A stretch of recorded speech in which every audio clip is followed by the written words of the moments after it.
I knew the night would go wrong the moment she squeezed my hand and said, "Just smile, okay, don't make it awkward." We were standing outside her old friend's mansion, lights spilling out of tall glass doors, music pulsing through the cold evening air. My wife, Anna, looked stunning, confident, radiant, the kind of woman who belonged to events like this. I, on the other hand, was a plus one, a supportive husband who fixed air conditioners for a living. Inside, the place buzzed with laughter and expensive perfume. I could already feel the divide: men in suits talk about investments, women comparing vacation homes, and me clutching. Drink like it was armor. Anna thrived in that world. She grew up in it. Private schools, designer, clothes, summer homes. I built my way up from nothing, running my small HVAC business. After years of sweating through basements and attics, it wasn't glamorous. But it was honest. When we married, she used to tell me she loved my work ethic lately, though she just called it small time. Halfway through the evening, I noticed him, Ethan, her ex-boyfriend from college, the one she once described as the one that got away. He looked exactly how I imagined: tall, self-assured, the kind of man who never had to introduce himself twice. His wife, Claire, stood beside him, quiet, observant, the kind of woman who didn't need to say much to command attention. Anna lit up when she saw them. "Oh my God, Ethan," she squealed, running over and hugging him a little too long. I followed, smiling through gritted teeth. "Jake, this is Ethan and his wife, Claire," she said, her voice a touch too bright. Ethan shook my hand. "So you're the lucky guy. Anna's told us all about you." "Has she?" I said, forcing a laugh. "She said you run air conditioning or something." He smiled politely, but there was that subtle tilt in his tone. "Pretty dress as politeness, something like that," I said, "keeps people cool when things get too hot." Claire smirked. Ethan chuckled.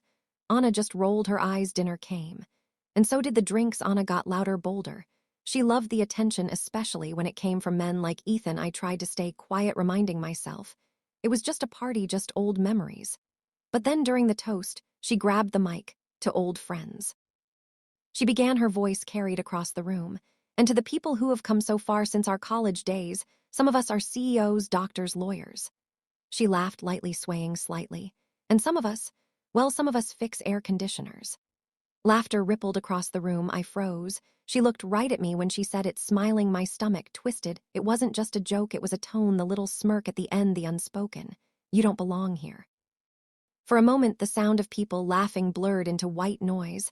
I set my drink down and walked toward the door, but before I could reach it, another voice cut through the noise. "Actually," Claire said, her tone calm, but sharp enough to slice glass, "I think we should toast to the people who build things with their hands, the ones who don't need to belittle others to feel important." The room fell quiet. Claire stood up, taking the mic from Anna with a polite smile. "Because you know," she continued, looking directly at Ethan, and then at Anna, "some of us know what it's like to be married to someone who looks successful on paper, but lies for a living." Ethan stiffened. Anna blinked, confused. Claire took a slow sip of her wine. "Funny thing, though, when you find out your husband's been meeting another woman in a hotel room for months, it really puts things into perspective." A murmur ran through the crowd. My heart pounded. Ethan tried to grab a mic, but Claire stepped back. "Don't worry," she said coolly. "I'm not naming names, but since we're toasting honesty tonight," she smiled thinly, "maybe we should all check our phones before we raise our glasses." She set the mic down and walked straight out of the room. The silence that followed was unbearable. Anna's face drained of color. Ethan avoided her gaze, fumbling for his phone. I didn't need to check mine. I already knew for months there'd been subtle changes: late-night meetings, secretive texts.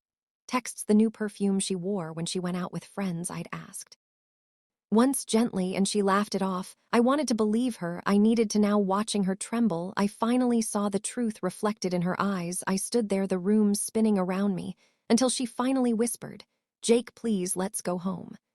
I nodded. "You go ahead," I said quietly. "I'll drive myself."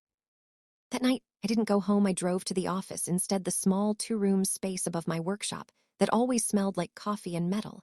I sat there for hours, replaying the night over. And over the humiliation, the mockery, the betrayal. When dawn came, I opened my laptop and logged into our joint accounts. I wasn't cruel. I didn't drain them. I just moved what was mine into my business account. Then I called my lawyer. By the time Anna called me later that morning, sobbing, I'd already made up my mind. "Jake, please," she cried. "It was just texting at first. I swear I didn't mean for it to." "I know," I said quietly. You never mean for it to, but you did. Weeks past, the gossip from that party spread fast, especially after Claire filed for divorce. I didn't hear from Ethan again. But I did hear he'd moved out of town. Anna tried to fix things for a while, flowers, apologies, promises. But the truth was already out there. You can't unhear laughter your expense, you can't unsee the look in her eyes, and she realizes she'd been caught. When I finally signed the papers, I felt oddly calm, not angry, not vindicated, just empty, like the storm had passed and left silence behind. A month later, I got an email from Claire.